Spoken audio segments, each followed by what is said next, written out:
Good morning, everyone. Day 131 on the trail. Hey, I'm back here. I just got dropped off, walked a little bit.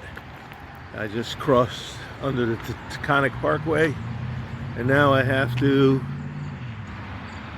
head up here and head up on a climb up Hosner Mountain. There's a view somewhere up on the trail, so I'll bring that to you. But overall, it's a pretty hazy day today, and while it's still cool, it will get hot and humid come the afternoon. Don't know how many miles I'm gonna get in. Woke up this morning, my knee was bothering me a little. I think I slept on it wrong, so I'm hoping it straightens out. But you can see a little bit of the haze that's in the air. So, all right, heading up into the woods and the start of the climb. All right, the view I talked about was overgrown. Pretty good, considering it 2 years ago wasn't. Anyway, we got a little flat stretch here before we do a final climb up to the top. So I thought I'd show you a little of the trail.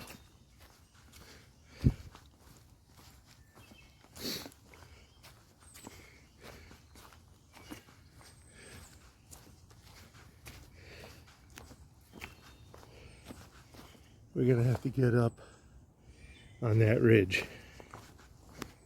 So, ran into flat tire, section hiker. Section? Oh, I forgot. But I think so. Been bumping him for a few days now. So, anyway, here comes the up, so I'm gonna get to it. There we go. Chicken of the woods fungus. Beautiful color. I don't think the camera brings out the orange very well. It's more orangey than I see in the screen. But I believe it's primarily a fungus of oaks. So, and that's an old oak right there. So it's probably working off the roots right now. All right, let me get going.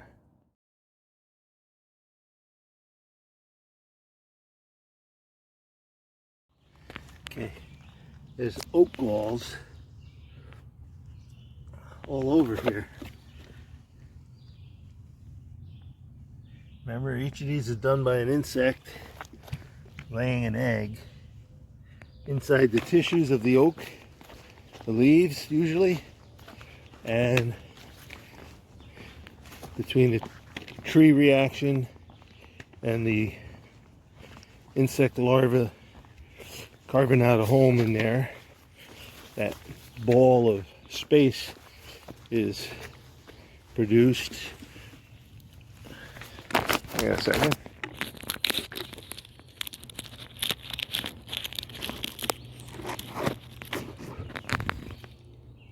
There's one. Has a slightly less. See, the inside is not as densely fibered as the one I showed you last time. Sorry, I got a bug blowing around me. So, all those fibers support the shape of the gall. Any insect lives in there, living off the plant until it's ready to pupate and form an adult, at which time it'll find its way out, go out, and start the process all over again. So, a lot of blow down here. Yeah, in our area, I guess about 7 years ago, we had some fierce microbursts that came in. 1 year really badly, and another, like 2 years later, a smaller one knocked a lot of trees down in our area here. So if you're seeing a lot of downed trees that are Been down a while, if that's what it is. Alright, let me get to the top of this climb, and then I think it's pretty smooth sailing for a while. Okay, speaking of that windstorm, these upturned trees here were all rooted on this rock, so the soils are very thin to begin with, so all you need is a strong wind. Topple those over, since they didn't have any roots on this side. So, alright.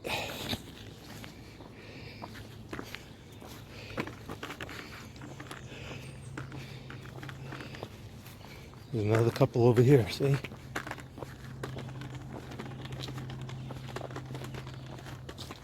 Those are older. But that's what happens when they root in the shallow soils on the rocks. Alright, let me get going. This was the view I was thinking of. But unfortunately the haze has really set in.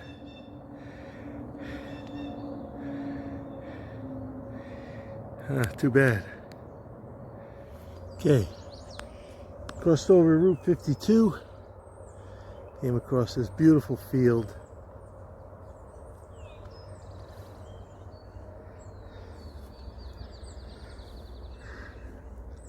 But what made me stop was all the milkweed here, and I saw a couple monarchs. So the monarchs are in town. That means they'll be laying eggs soon. So this must be a nice place for them to breed. Very nice. Beautiful flowers on the milkweeds.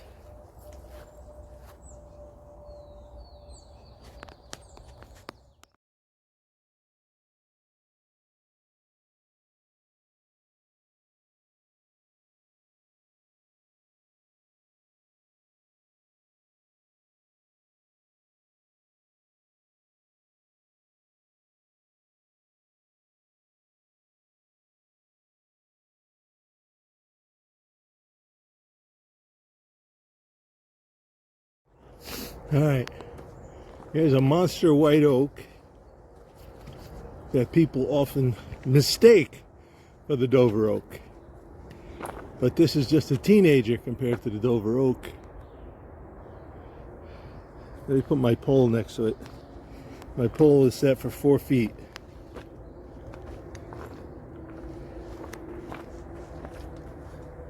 As you can see, it's a good 5 or 6 foot, 6 foot in diameter. Look at the size of those branches. Over. That one's probably almost 20 inches or more. Yep. Big oak. But you have yet to see a big one. And I'll show you that Dover oak. It puts this one to shame. Beautiful open woods here. Some sign that there's been a fire at one point. But nice easy trail to walk.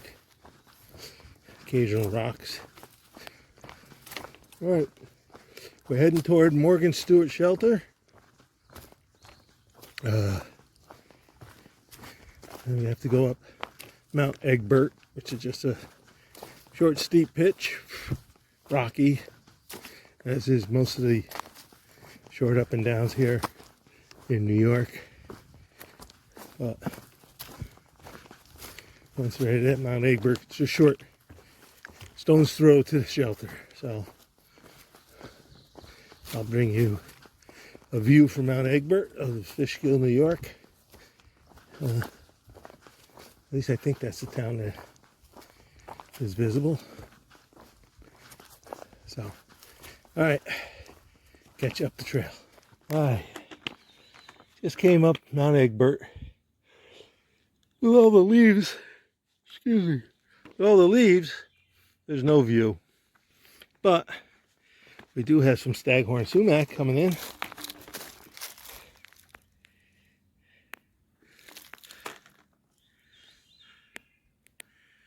So that's good. Alright, about a quarter mile to the shelter, and I'll bring you back for that one. Okay, just had lunch here at the Morgan Stewart Shelter. You got a little library with some books. That box is the trail log with trail maps and post office locations in the area. So, a couple games in there, decks of cards, things like that. There's plenty of tenting around here for 15 tents or so feel free to use it. Okay. Whole set of train tracks. Now a set of rail trail. But I was wondering how much water is going to be in this stream. It looks like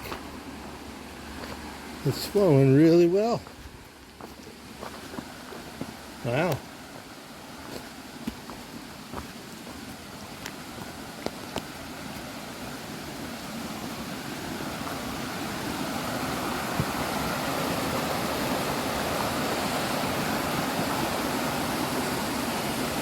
Yellow birches. Alright. Where are you going? Next road is Route 55, just a little bit ahead. And then on to Nuclear Lake. Okay. Cross Route 55. Next stop, Nuclear Lake. But just showing you, just so you know. There's the Beekman Uplands Trail up there. That goes up on the ridge and rejoins the AT north of the lake. I'll show you that junction. It's a nice trail to some oak hickory forest.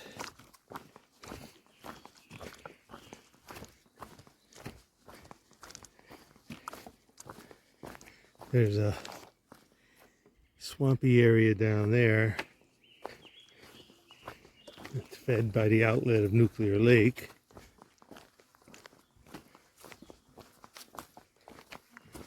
Alright, let me go. I can almost walk this trail blindfolded. Look at this big rock.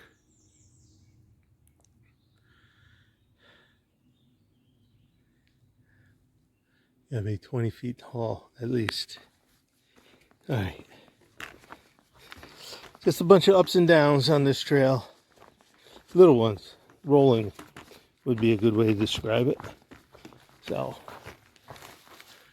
I'm going to get going. Next thing you'll probably see will be the lake. Alright. Nice little stream. We got a trail junction here. That's the yellow trail, which goes around the other side of the lake and rejoins the AT up at the north end. But what I want to show you here, I have my own little lemon squeezer. I call it the mini lemon squeezer.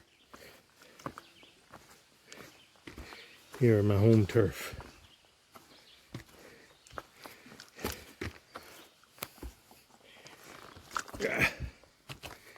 Only this one I can fit through.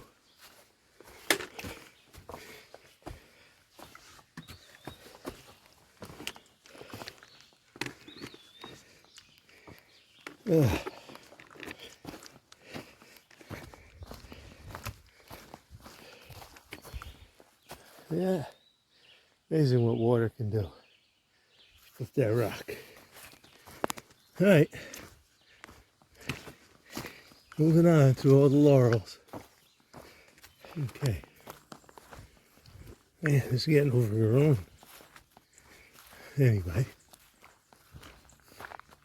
trail goes left here. And I'm going to take you down to the southern, well, it should be the western shore, just because it's a beautiful view. That's the trail.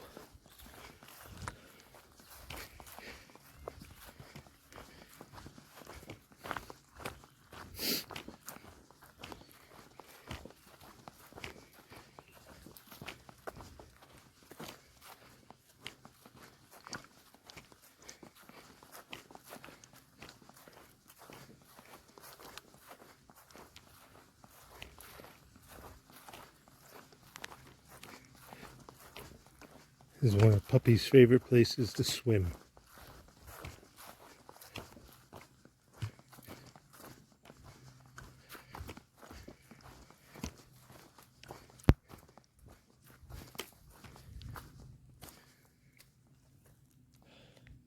Let's start up here. That's the north end. I'm gonna have to hike all the way up there, then up over that ridge and down to the Dover Oak.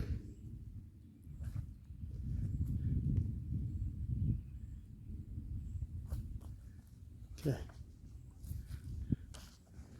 The outlet to the lake is by those red booms. And there's a big containment dike down that end. I'll explain something about that shortly. Okay. By now, you're all probably wondering how Nuclear Lake got its name. Well, from what I've read, somewhere in here, and I hear the foundation is still here, or you can find it, there was an experimental laboratory that worked with radioactive materials. Again, my reading said plutonium type stuff. And they had a fire or an accident in the lab that resulted in a release. After that, supposedly it's cleaned up. The government says it's safe again, so it must be true. And they supposedly cleaned it up, and now they use it as a trail corridor. But remember I mentioned there's a big containment dike at the bottom of the lake? I suspect they made the lake a little bigger. I don't know how you clean plutonium up in the soil, but I'll let you figure out what might have happened. Who knows? Well, like I said, they say it's safe, so it must be true. I hope it's safe. I'm in here 3 times a week. Okay. This is where the yellow trail loops around the other side of the lake and meets the AT. We take a hard left and we start climbing.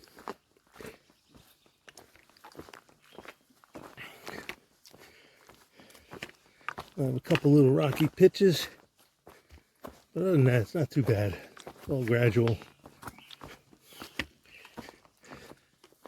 And the Beekman Uplands Trail will meet up here about a half a mile further.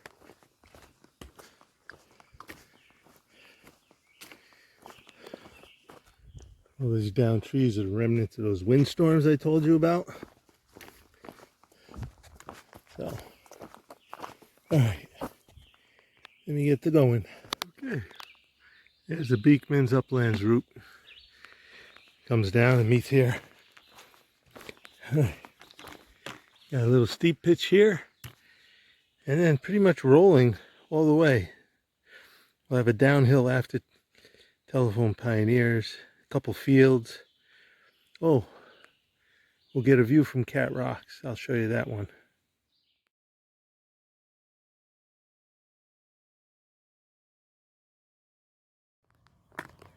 Okay, this is the view from Cat Rocks. That's the village of Pauling. Okay. Down in the bottom of this valley is the Dover Oak and County Route 20. Tomorrow's walk will follow along this field here,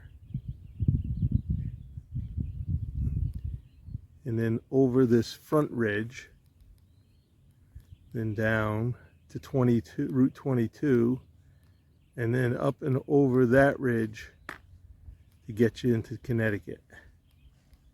Or along it, I forget which. Might be along that ridge. So, that's tomorrow's route. Alright, I got downhill, debating whether I should go to Telephone Pioneer Shelter, check out the logbook, and then down to the Dover Oak. That'll depend on time. Okay, everyone. This is County Route 20. And this big old tree is a Dover Oak. Biggest tree on the AT. Bigger than the Kefir Oak. Kefir Oak might be taller. But as far as biomass, this tree's got it.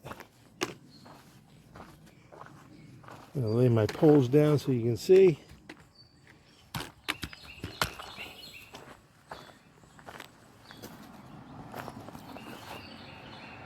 Okay. We're talking almost 7 foot in diameter. I think the guidebook has it almost 24 feet in circumference. That is a big tree. All right, I'm waiting for my ride.